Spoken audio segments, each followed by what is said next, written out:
जज साहब ने अपना फैसला महफूज कर लिया है। मैं पहले राउंड में आपको काफ़ी कुछ बता चुका था। हम बहुत ऑप्टिमिस्टिक हैं, बहुत पुरुमीद हैं कि ये इंशाल्लाह ज़मानतें ये सज़ाएं सस्पेंड होंगी और ये दोनों इमरान खान साहब और उनकी एहलिया बुशरा बीबी को जो सज़ाएं हैं उनकी वो सस्पेंड होके उनको ज़मानत पे रिहाई मिलेगी इंशाल्लाह। परसों 3 बजे का टाइम जज साहब ने मुकर्रर किया कि वो 3 बजे अपना फैसला परसों इद्दत और निकाह केस पे ज़मानतों के हवाले से सुनाएंगे। और साथ ही साथ में उन्होंने ये भी अंदिया दे दिया है कि वो 2 तारीख को जो टाइमलाइन स्पेसिफाइड हुई है इस्लामाबाद हाई कोर्ट से ऑन अपील्स, वो 2 तारीख को अपील्स भी टेकअप करेंगे और जो पीरियड दिया गया है उस पीरियड के अंदर ये दोनों केसेस इंशाल्लाह। अच्छा, सलमान सफदर साहब, आज अमिताभ बच्चन का भी तस्करा हुआ कमरे अदालत में, आपने और गालिब के शेर भी पढ़े, गालिब के शेर भी पढ़े गए, क्या चल रहा था, क्या हुआ, बताइएगा हमारे कुछ। हम तो ऑफ कोर्स एंटरटेन होते रहे इस केस में। सरकार अपना जो केस है वो शेर व शायरी की मदद से और अमिताभ बच्चन के कुछ गाने और वो भी सुर में उन्होंने सुनाए, तो मैंने तो उसकी सिर्फ अप्रिशिएट किया और तारीफ की कि मुझे सरकार के दलाइल में कोई वजन नहीं लगा, सिर्फ इनके सुर पके हैं, इन्होंने गाना अच्छा सुनाया और कहीं हम इम्प्रेस नहीं। ये गाना किस तनाजुर में सुनाया गया, जरा बताइए।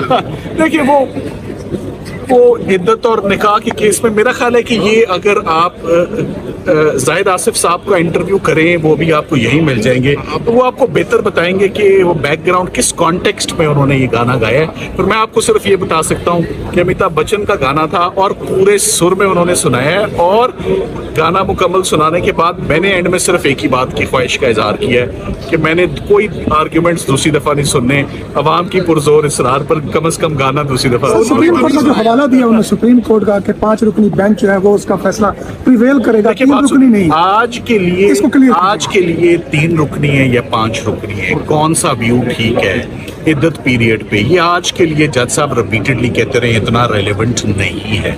उन्होंने कहा इसकी ultimate relevance at the time of main appeal है जिसको वो सेकेंड को टेकअप करेंगे। आज की हद तक हमारे ग्राउंड्स बहुत डिफरेंट थे। जज साहब पूछते रहे खावर मानेका साहब 2000 दिन तक तकरीबन किधर रहे हैं, जब वो आज़ाद भी थे, जब हुकूमत गिर भी गई थी, जब कोई परेशानी नहीं थी, तो तब क्यों नहीं उन्होंने ये आके इस्तगासा दायर किया। उन्होंने जज साहब ने ये भी सवाल उठाया कि हमने ये भी सुना था कि उनके ऊपर कोई क्रिमिनल केस हो गया और वो गायब हो गए और वापस आए, चिल्ला काटा और चिल्ला काटने के बाद उन्होंने आके ये इस्तगासा दायर कर दिया। फिर जज साहब ने ये भी बड़ा अहम नुक्ता उठाया कि इससे पहले भी एक इस्तगासा आया, वो विड्रॉ हो गया, उसमें कुछ गलतियां थी और फिर कुछ कैरेक्टर्स बदलते और नया इस्तगासा आ गया, तो पिछला इस्तगासा दायर करने और उसके विड्रॉल के क्या इफेक्ट्स होंगे उस पर भी बात हुई। सो मुख्तलिफ एस्पेक्ट्स पे जज साहब ने काफ़ी इंगेजिंग क्वेश्चन जो हैं वो सरकार को डाले। वो तमाम वही पॉइंट्स हैं, एंगल्स हैं जो हमने एजिटेट किए थे। तो इंशाल्लाह मैं एंड में यही कहूँगा कि हम we are optimistic and we are very hopeful that rebuttal में आप ज्यादा नहीं गए, रिबटल में मुख्तसर आपने बहुत देखें वो इख्तिसार के साथ उसकी वजह है जज साहब माशाल्लाह उनको हर पॉइंट हर केस लॉ रेपिटेशन नहीं होनी चाहिए और अदालतों का टाइम बड़ा कीमती होता है। मैं आपको ये अगर ये हाई कोर्ट में हम ये सजा सस्पेंड 2.5 घंटे मैंने दलाइल दिए, 2 घंटे उन्होंने दिए, जमानतों में कभी 2-2 4-4 घंटों के या रिपटल्स नहीं होते। यही केस अगर होता और इस्लामाबाद हाई कोर्ट में मैं गया होता तो मैं खड़े होकर 2 बातें करता। 7 साल सजा यार खातून का केस है।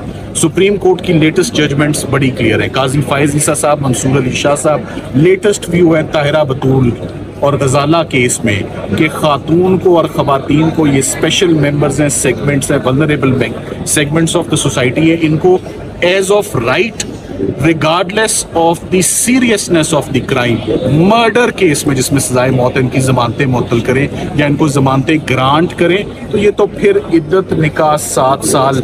और पूरे केस में जज साहब ने एक और बड़ा अहम पॉइंट उठाया, उन्होंने कहा फ्रॉड किसके साथ हुआ है हमें ये बता दें, इसका जवाब आए दाएं बाएं शायद। अच्छा, प्रोसिक्यूशन की जानिब से एक सवाल उठाया गया, बड़ा इंपॉर्टेंट सवाल उठाया गया और कहा गया कि अभी तक बुशरा बीबी की जानिब से इद्दत पीटीआई के तमाम कारकुनान की नजरें इद्दत के इस पर है। आज अहम समाअत हुई है, बताइएगा क्या पेश रफ्त हुई आज। देखिए कल जब हम आपस में एक इंटरनल डिस्कशन कर रहे थे तो एक सबसे ज़बरदस्त बात जो हमने नोट की कि अगर आज इमरान खान साहब और उनकी मिसेस की ज़मानत एक्सेप्ट हो जाती है तो उनकी रिहाई फौरी और यकीनी है और वो फौरी बाहर आ जाएंगे। तमाम केसेस में उनकी जमानतें हुई हैं, तमाम केसेस में रिजल्ट आ चुके हुए हैं और ये वो आखिरी चंद एक रिजल्ट हैं जिनके बाद इद्दत और निकाह का केस एक अनफॉर्चुनेट केस था। अगेन ये जैसे साइफर कंक्लूड हुआ, जैसे तोशाखाना कंक्लूड हुआ, ये वैसे ही कंक्लूड हुआ। साइफर का अंजाम भी आपको पता है, तोशाखाना के केस में भी सजाएं मुअत्तल हो चुकी हैं।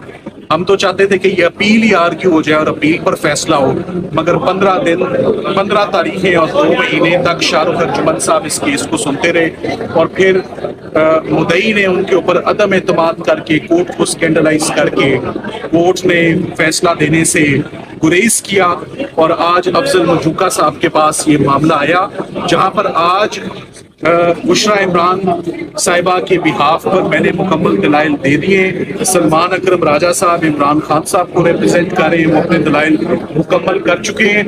एक शॉर्ट ब्रेक भी है चाय की और इसके फौरी बाद जज साहब आधे घंटे बाद रिज्यूम करेंगे और सरकार के दलाइल सुनेंगे खावर मालिका साहब के।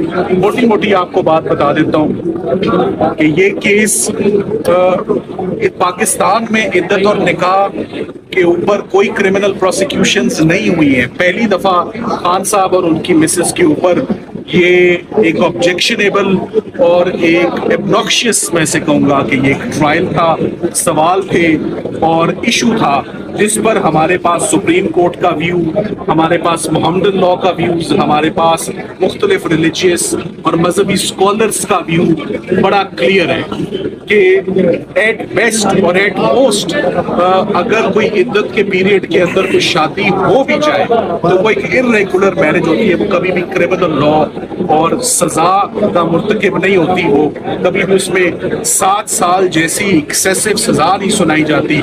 सो once again this is a case of political victimisation. Bushra Bibi खातून है, शी इज क्वाइट अनवेल, वो खुद वहां से ट्रांसफर होती हैं फ्रॉम बनी गाला कंफर्ट जोन से निकलती हैं और जेल में आती हैं और आज हमने उनकी तकरीबन 4.5 माह के बाद उनकी जमानत आर्ग्यू की है, जिस पर कुछ ही देर में फैसला महफूज हो जाएगा और उम्मीद करते हैं कि आज फैसला अनाउंस भी होगा। 2000 दिन की ताखीर के बाद 6 सालों के बाद मुद्दई ने ये इस्तग़ासा दायर किया है। सिर्फ यही बात काफी है जिसमें किसी बच्चे ने, 5 बच्चे हैं, बेटियां हैं शादीशुदा, किसी ने खावर मानेका साहब को सपोर्ट नहीं किया, कोई कोर्ट में पेश नहीं हुआ उनके साथ। जो अगर कोई पेश हुआ भी तो वो पॉलिटिकल एडवर्सरीज ही थे, वो पवन चौधरी साहब थे जो जिन्होंने उनका साथ दिया इस इस्तग़ासे में। तो रात की तारीकी में 2 दिन में ये केस कंक्लूड हुआ, बच्चों को भी मौका नहीं दिया गया कि वो आके शहादत दें। तो हम बहुत पुरुम्मीद हैं कि ये बरियत का केस है और बरियत से पहले ये आज इंशाल्लाह सजाएं मुअत्तल हो जाएगी। सलमान सफदर साहब, आपने सुप्रीम कोर्ट के केस का हवाला दिया जिसपे जज साहब ने कहा कि अगर ये सेटिस्फाइड हो गया हो तो फिर इस पर क्या देखिए, हम सिर्फ एक पॉइंट पर आपने ये भी सुना होगा कि पीरियड ऑफ इद्दत तो एक मामूली सी चीज है जो बाद में आती है। आपने इस केस के ओवरऑल डायनामिक्स देखने, आपने इस केस का ओवरऑल इम्प्रेशन देखना है, आपने इस केस में मुद्दई का कॉन्डक्ट देखना है, आपने ट्रायल कैसे कंक्लूड हुआ वो देखना है। और पीरियड ऑफ इद्दत पे वो खुद कह रहे हैं कि ये भी व्यू है कि ये इर्रेगुलर मैरिजेस होती हैं, ये क्रिमिनल लॉ की फोल्ड्स में नहीं फॉल करती। देखिए, मैंने जज साहब को मिसाल दी कि ये जुर्म है धोखेबाजी से शादी कर लेना, तो कौन उठ के कहेगा कि मेरे साथ धोखा हुआ, या खावंद या बीवी, आपने दोनों को मुलजिम लिया हुआ इस केस में। और खावर मानेका साहब जिन्होंने 8 साल पहले तलाक दे दी हुई है, उनके साथ आज धोखा हुआ, वो 6 साल कहाँ थे? इस सर्कमस्टांसेस बड़े डूबियस, बड़े डाउटफुल और बड़े सस्पिशियस है। आपने फ्रॉड किसके साथ हुआ ये नुक्ता बनाया? देखिए, फ्रॉड किसके साथ हुआ कोई सामने ही नहीं आया जिसके साथ फ्रॉड हुआ है। ये फ्रॉड या बीवी कहती है कि मेरे साथ खावंद ने किया है, या खावंद कहता है कि मेरे साथ बीवी ने किया है। यहाँ तो आपने मियाँ बीवी दोनों को मुलजिम बना दिया है, जिन्हें कुछ ही देर में फैसला आने वाला है। अपनी बात जिसमें आपको मरकजी अपील में मामलत करने की कहा गया है कि जनाब विरासत का मामला का दौरान इधर खावंद मर जाता है, तो ये क्या मामला था जिस पर आपने आगे जाकर जज साहब ने एक अपनी क्वेरी की, उन्होंने कहा ये मैं सिर्फ आपके काइंड नोटिस में बात दे रहा हूँ कि मुझे इस पॉइंट पर असिस्टेंस दीजिएगा, मगर जब मेन अपील आर्ग्यू करे तब। तो जज साहब आज इंशाल्लाह यकीनी जमानत पर जो भी उनका फैसला है, हम उम्मीद करते हैं कि ये जमानत का केस है, थोड़ी देर में जमानत है।